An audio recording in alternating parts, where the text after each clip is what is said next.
Hello, you guys. Hope you're doing well, and I hope all this online distance learning is going well for you. Today, I want to talk to you a little bit about our personal testimony. When we were studying the book of Acts, several times we saw Paul's personal testimony there, and several other people, in fact, talked about how many people were spread out across Jerusalem, across the known world, and how every place they went, Christians would share the good news. And part of that was sharing their personal testimony. One of the things that came up while the ninth graders were out in LA this year is that people really didn't know how to share their personal testimony. Knew the three circles and could share pretty well, what was going on. But how do you make that message about how you came to Christ more effective? And so I had been planning that we would do that. And so this week, we're going to tackle that task. And I hope that it goes well for you. And if you will pull out, probably wouldn't hurt for you to read through the document that I included as well, be able to see the steps of action that you'll go through. But I'm going to walk through those right now and do a little bit more about explaining the two different formats of how you can do your personal testimony. So first, you're doing the first thing to listen to this. Then you need to after you've listened to it and after you've looked at the paper and seen the outlines, select the outline that would be the most appropriate for you. And again, I'll go over those in just a minute. Then you're going to need to record several thoughts on each one. Just what you're going to do is just write down a little bit about what you know about each one, like what you were like before you came to Christ, how you came to Christ, and then how God has changed you, generally speaking. And so you're wanting to jot those thoughts down. I also include a section for you to put a word picture in. In a little while, I'll share my personal testimony, and you'll get an idea of how I've woven in my personal testimony, into my personal testimony, some word pictures. That just helps you connect with people. When you're talking with someone, maybe up front, or they're looking at you online because you're sharing your testimony on Facebook or Twitter or someplace that you can get online and share it, or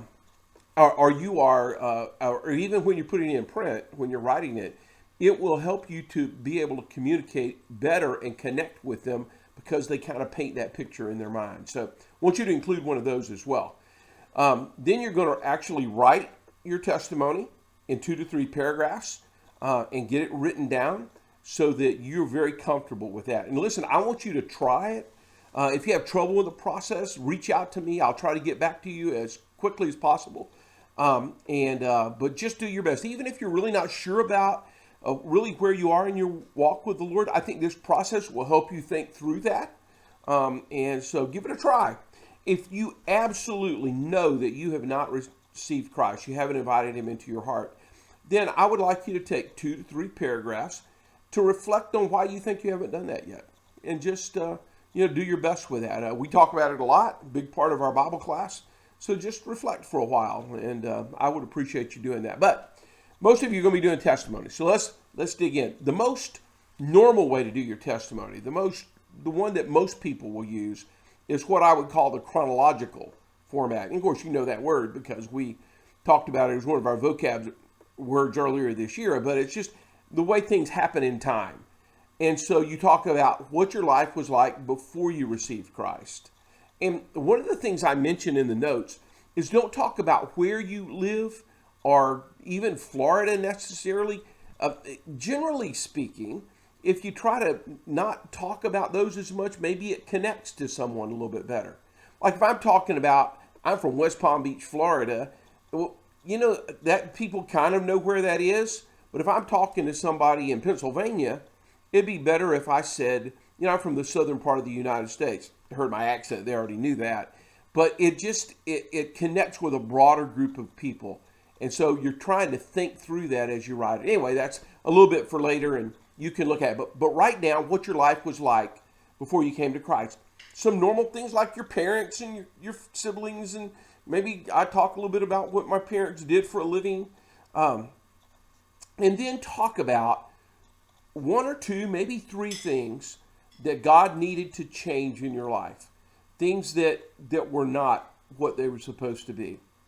And then you're going to talk about how you came to Christ. And just merely tell the story. To say it very briefly, because this whole testimony should only be 2 to 3 minutes. You might use the 3 circles.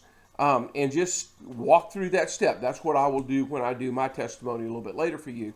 But if you do it, you're not going to be sharing verses. You're not going to be explaining it. You're just going to share the main 6 points of the 3 circles, or any other presentation or explanation of the gospel that you might use. And so it's very helpful. And then finally, you're going to talk about the fact of what your life has been like since you came to know Christ. And once you've come to know him, what difference has it made? And specifically, you want to show a connection between the first section and the last section, how that God in your life has changed those things in your life. So it's a really good thing. There was another note that I wanted to add in, about it, but so just be certain. Let me see if I can find that thing. I want to be sure I mentioned. It is. Oh, you want to be sure, by the way, at the end of your testimony, at the end of that second section, when you're talking about how you came to Christ, you want to be sure to mention that you prayed to receive Christ.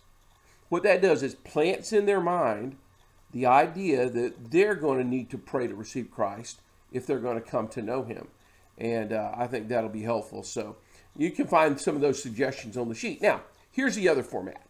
The other format is specifically for people who become Christians when they're really, really young.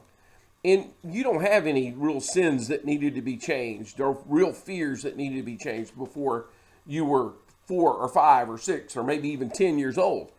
So what I do, I call it the overview format of your testimony.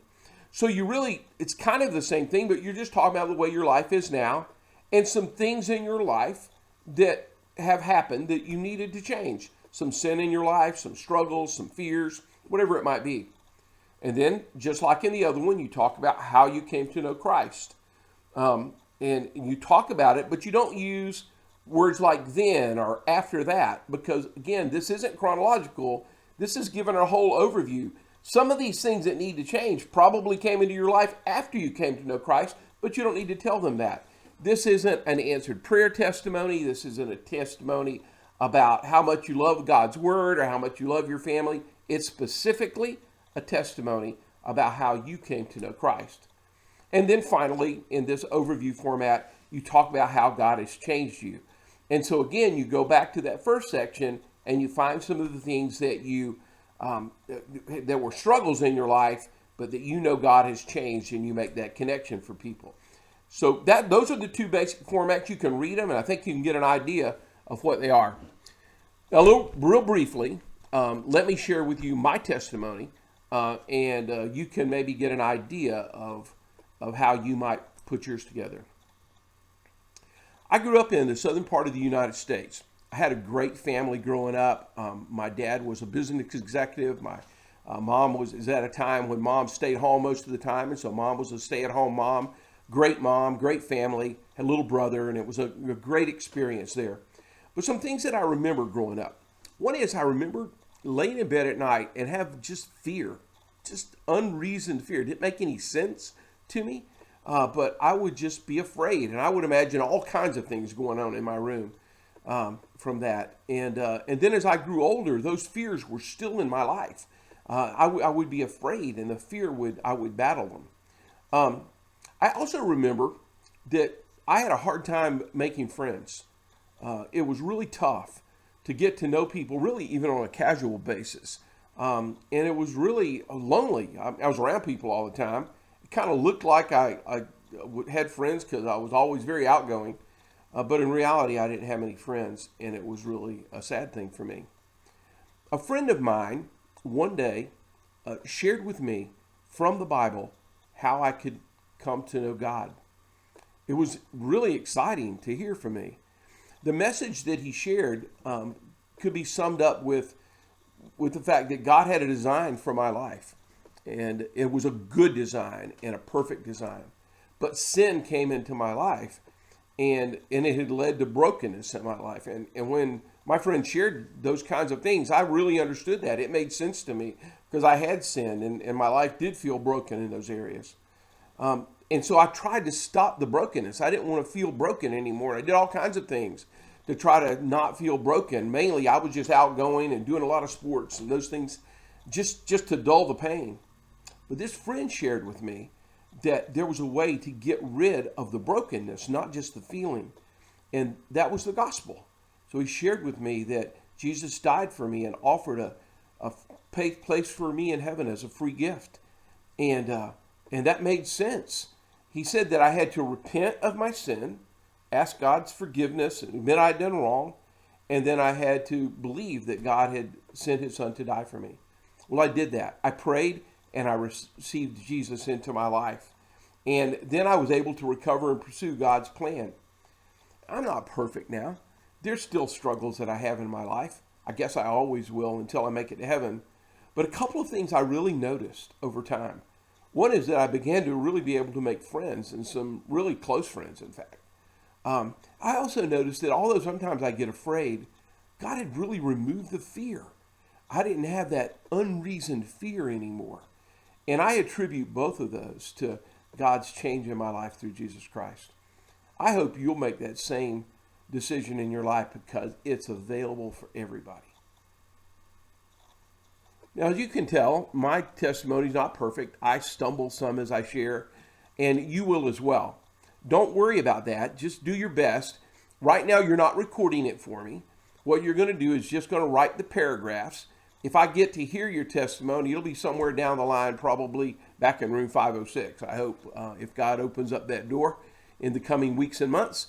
But I want you to be blessed. I hope you enjoyed this video, and I look forward to our next Zoom session. You take care.